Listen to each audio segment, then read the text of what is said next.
अस्सलाम वालेकुम स्टूडेंट्स, आज के लेक्चर में आपको खुशामदीद। लास्ट लेक्चर में हमने ये देखा था कि अगर मार्केट के अंदर किसी चीज़ की सप्लाई बढ़ जाती है तो उसकी वजह से मार्केट के ऊपर क्या इफेक्ट आएगा।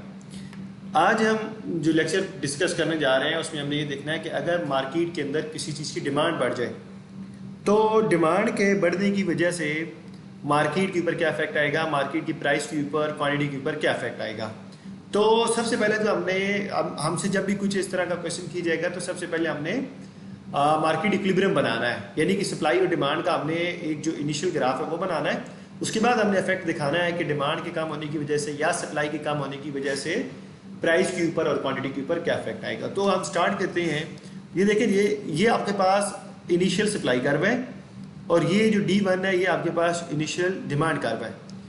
ये वो कर्व हैं जब आपके मार्केट इक्विलिब्रियम में थी, मार्केट के अंदर डिसइक्विलिब्रियम नहीं आया था, ना डिमांड चेंज हुई थी ना सप्लाई चेंज हुई थी।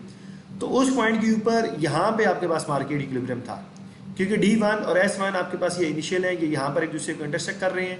ये आपके पास इनिशियल इक्विलिब्रियम लेवल है और ये आपके पास इनिशियल प्राइस लेवल है। अब अगर मार्केट के अंदर डिमांड बढ़ जाती है वो due to other factors than price, may be वो इनकम की वजह से, पॉपुलेशन की वजह से, वेदर की वजह से, फैशन की वजह से, तो हमें पता है कि आपका जो डिमांड कर्व है वो शिफ्ट हो जाता है अगर वो फैक्टर प्राइस के अलावा हो तो। अब डिमांड बढ़ी है तो डिमांड जब भी बढ़ेगी तो डिमांड का कर्व आउटवर्ड शिफ्ट हो जाएगा। ठीक है, ये आपके पास D1 आपका ओरिजिनल कर्व है, ये D2 पे चला गया, आपकी डिमांड कर्व आउटवर्ड शिफ्ट हो गई।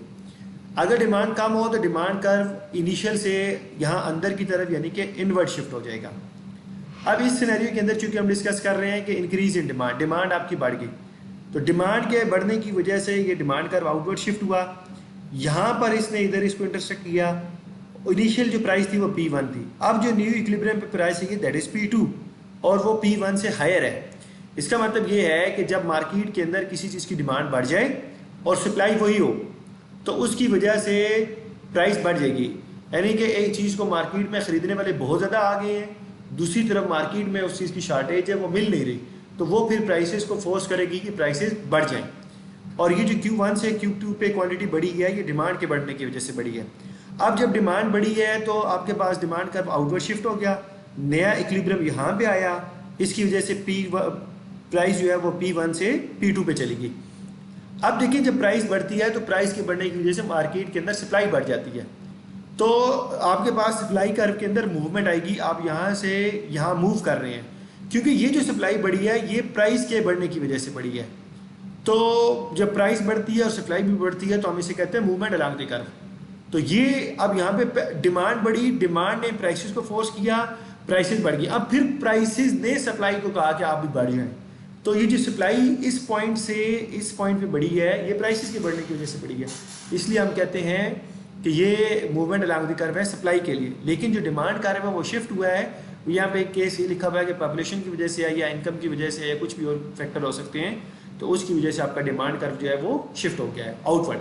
अब अगर आपकी डिमांड कम हो जाए तो आपका जो नया डिमांड कर्व है वो D1 से यहाँ अंदर की तरफ शिफ्ट हो जाएगा D2 पे, उससे आपकी प्राइस कम हो जाएगी और सप्लाई भी कम हो जाएगी। ठीक है, तो ये दोनों केसेस आपको क्लियर होने चाहिए कि डिमांड बढ़ने की वजह से डिमांड कर्व आउटवर्ड शिफ्ट हो जाएगा, डिमांड कम होने की वजह से डिमांड कर्व इनवर्ड शिफ्ट हो जाएगा जब आपकी प्राइस कांस्टेंट है। तो किसी और फैक्टर की वजह से आपकी डिमांड को अफेक्ट हुआ है तो फिर डिमांड कर्व शिफ्ट हो जाएगा। लेकिन आपको जो सिचुएशन दी जाएगी आपने उसको रीड आउट करना होता है कि इस केस स्टडी के अंदर, इस सिनेरियो के अंदर आया हमारी डिमांड अफेक्ट हो रही है या हमारी सप्लाई इफेक्ट हो रही है। फिर उसके बाद आप ग्राफ ड्रा करेंगे और किसी भी क्वेश्चन का आंसर देने के लिए सबसे पहले आपको मार्केट इक्विलिब्रियम बनाना पड़ेगा। देन आप डिसाइड करते हैं कि अब डिमांड ने शिफ्ट होना है या सप्लाई ने शिफ्ट होना है और कहाँ पर शिफ्ट होना है, फिर आप सही आंसर कर सकते हैं।